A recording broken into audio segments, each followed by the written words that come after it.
To build or not to build? That is the question voters will face March 14th. Good evening and thank you for joining us as KLEW News presents a special coverage of the Lewiston High School bond election. I'm Keith Havens. And I'm Shannon Moudy. Tonight we'll lay it out for you.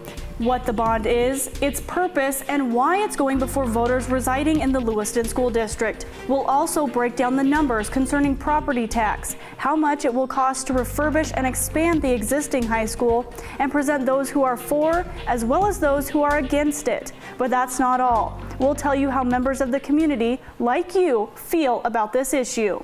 The bond principal amount is $59.8 million. It's to be paid back at an estimated 2.75% interest rate over 20 years. But many people are asking, what does that mean for me? I spoke with the Nez Perce County assessor to get the breakdown of those numbers. This will be the fourth time a Lewiston High School bond has come before voters. The current bond's principal amount is $59.8 million. The term for the bond has been set at 20 years. Nez Perce County Assessor Dan Anderson. Over the course of the 20 years, the total payback would be $77,381,500. That would be paid in equal installments over the next 20 years. Those installments then being exactly equal throughout as the district grows, as the taxable value gets larger, the levy itself can reduce over the lifetime of the bond. That means if the amount of taxpayers within the district increases, an individual's tax payment amount decreases. But if that's the case, could the opposite happen? If the amount of taxpayers decreases, could the tax burden go up? The bond payments are static over the 20 years. Now, I suppose that if we went into a huge recession where the value within the district plummeted, yeah, levies could indeed go up. But Anderson adds that scenario is unlikely. On this sample ballot, you can see exactly what the bond is paying for, including construction, furnishing, and equipment for the main building and Career Technical Center. The average annual payment on this 20-year bond is about $3.9 million. I have had people that have been stopping in wanting to know, how is this going to affect me personally? Based on the taxable value within the school district and dividing it into the yearly payment that will be paid back on the bond, a levy was created of .00138. That levy times your taxable value after any exemption is the amount that you would actually pay back. Here's an example. If you own a home, by looking at your assessment notice, which looks like this, you can find the taxable value of your home after the homeowner's exemption. Now, the median home value in the Lewiston School District is $184,500. So we'll use that as an example. The taxable value is what you'd multiply with that .00138, which gives you the amount you'd pay every year for the levy. And you may also qualify for some exemptions that could help lower those taxes. Property tax reduction program is offered by the state to those who qualify. 65 or older, recognized disabled, 10% or more service-connected disability, widower. Nez Perce County Records Technician Deanna Buplate says it's also based on income, and you can deduct out-of-pocket medical expenses from that income for this exemption. Depending on what their income and deductions are, they can get anywhere from $150 off of their taxes all the way up to $1,320. This program was formerly known as the circuit breaker exemption. There's also the homeowner's exemption, which every person who owns and resides in their home qualifies for. For more information on either of these exemptions, or if you have questions about the bond as it relates to your taxes, contact the Nez Perce County Assessor's Office at 208-799-3010. Shannon Moudy, KLEW News.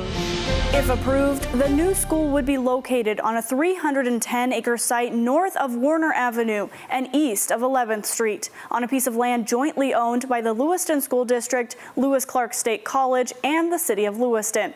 A conceptual plan features a grade 9 through 12 high school with accommodation for 1,500 students, a city park, and a 55-acre site for future use by Lewis Clark State College. Thank you, Shannon. Still more ahead tonight on our special coverage of the Lewiston High School bond election, including an in-depth look at those plans for the proposed school, including the career technical aspect. Provide students with the opportunity to start their career technical education in high school. Hear more from the president of Lewis Clark State and what their partnership with the Lewiston School District could mean for students. And later, yes or no, hear from both sides of the issue from those who want your vote on March 14th. KLEW News special coverage continues after the break.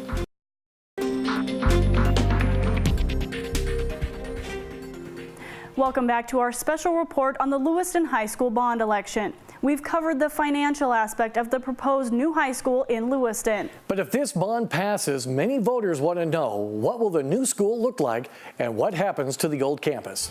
Many are concerned that the old high school building will be torn down if this bond passes. The main building has been at its location on 9th Avenue since 1928.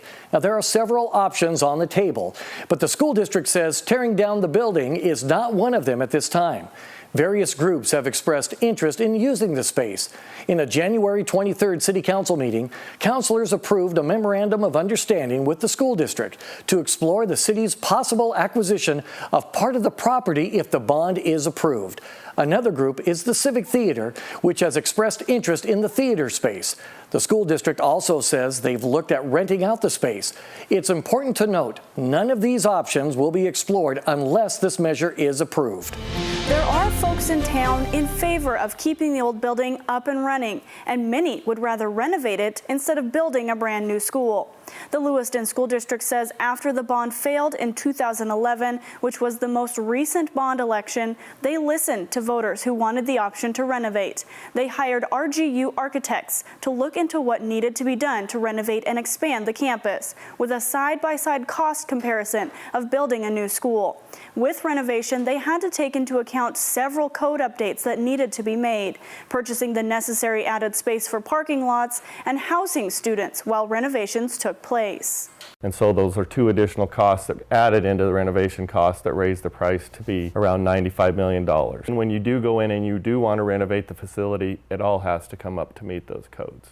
This is the school district's plan to renovate the existing campus, the price tag for which they say would be that $95 million. URIC says constructing a new school is the cheaper option by their findings. You can take a look at the report yourself, and we've provided that information on our website, KLEWTV.com.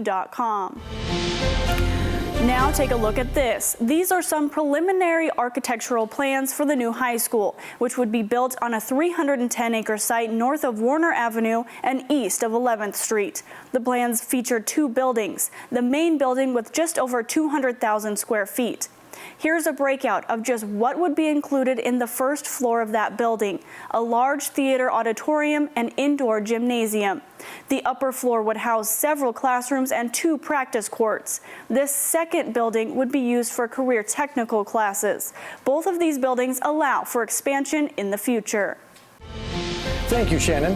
That career technical building is one of the key elements to a bigger plan, and that's to create a sweeping career and technical education system. The school district has a partnership with Lewis Clark State College. LCSC plans to build its own facility no matter what the outcome of the election. Here again is KLEW News reporter Shannon Moudy. A little over 1 year ago, Lewis Clark State College and the Lewiston School District began discussing a partnership We're partnering with the Lewiston School District because it's a natural partnership. to build side-by-side facilities for career and technical education at the proposed high school site. The Career Technical Education Building will be a 100,000 square foot building. It will house all of our technical and industrial programs that currently are located on Normal Hill. By having side-by-side facilities, LCSC President Tony Fernandez says high school students beginning in the 9th grade could take either dual credit courses or participate in college-level classes at LC's facility. Automotive collision repair, diesel technology, welding, CNC machining, HVAC, and the like, and provide students with the opportunity to start their career technical education in high school. Fernandez says every local manufacturing employer they've spoken with mentioned a shortage of skilled workers in our area. Some, he says, tell him they must conduct national searches to hire for jobs here in our valley. For the valley, it is tremendously important. Business is booming in our manufacturing sector right now, and nearly every major employer and some of the smaller employers say they cannot get enough local talent. Every employer we've talked to has mentioned this. He adds LCSC graduates a number of skilled workers, many of whom are working right now for local companies. And he feels high school students could be better served by having advanced courses a few yards away. He says the impact could be a, quote, economic revival, and that starts with the students. That's why we need to establish this regional career technical education system. Preliminary plans for the college's building have been drawn up, and the State Board of Education has added the facility to Lewis Clark State College's 6-year plan. Fernandez says the college plans on building no matter the outcome on March 14th. But in order to make this vision work, we need the high school career technical education building and the college career technical education building side by side. President Fernandez estimates construction of the facility could take around 18 months, but first they must secure permission from the State Board of Education and the Department of Public Works Advisory Council to move ahead with building. President Fernandez is confident that will happen, especially since Governor C.L. Butch Otter earmarked $10 million for it. Now, the college must raise funds to match that, and Fernandez says they plan to apply for several grants and use some of LCSC's reserve funds to do so. Still ahead, yes or no? It has to be, at this point in time, a bond that's paid for through property tax. You cannot continue to have the middle class and people on fixed incomes paying the bills. We bring you both sides of the issue. Plus, find out what community members are saying about the issue. Don't go far. Our special coverage of the Lewiston High School bond election will be right back.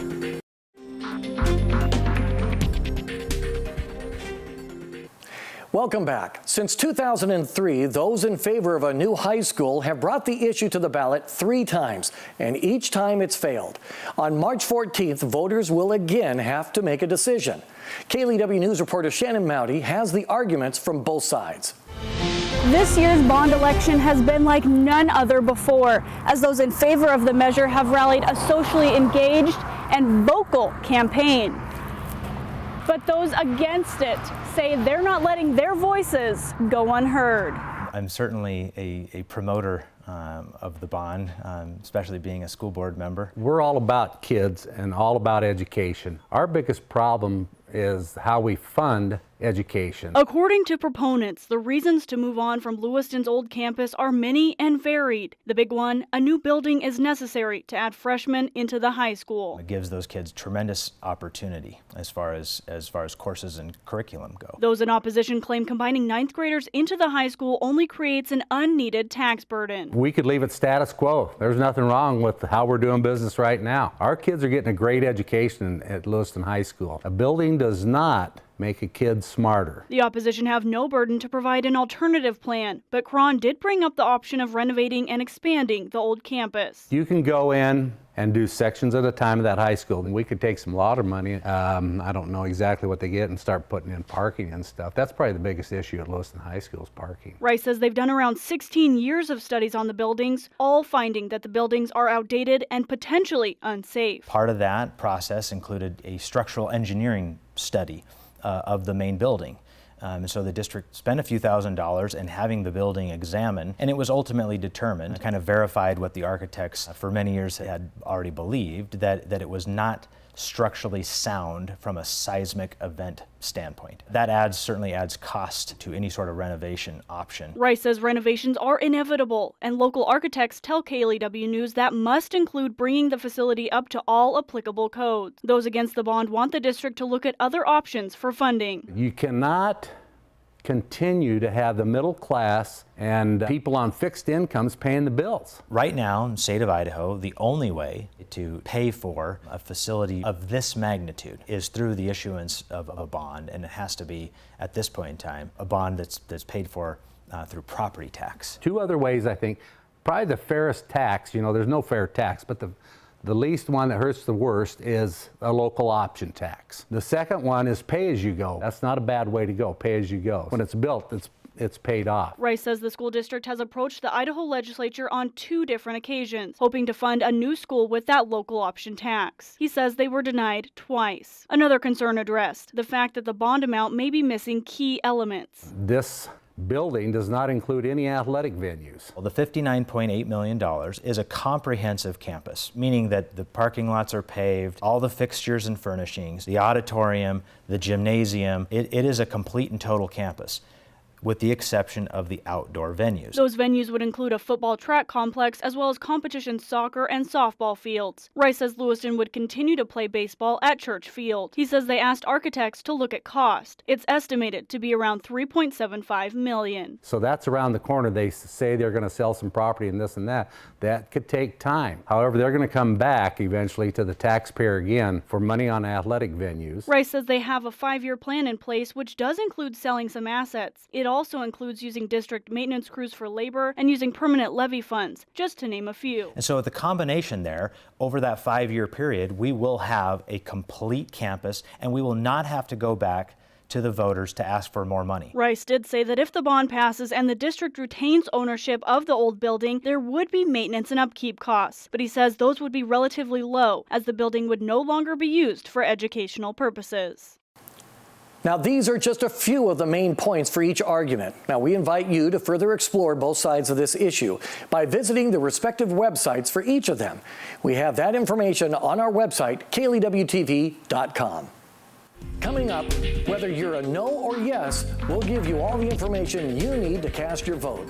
And I have some mixed feelings. I was with the group that fought the bond. what people in the community are saying about the bond. This special coverage of the LHS bond issue continues after the break.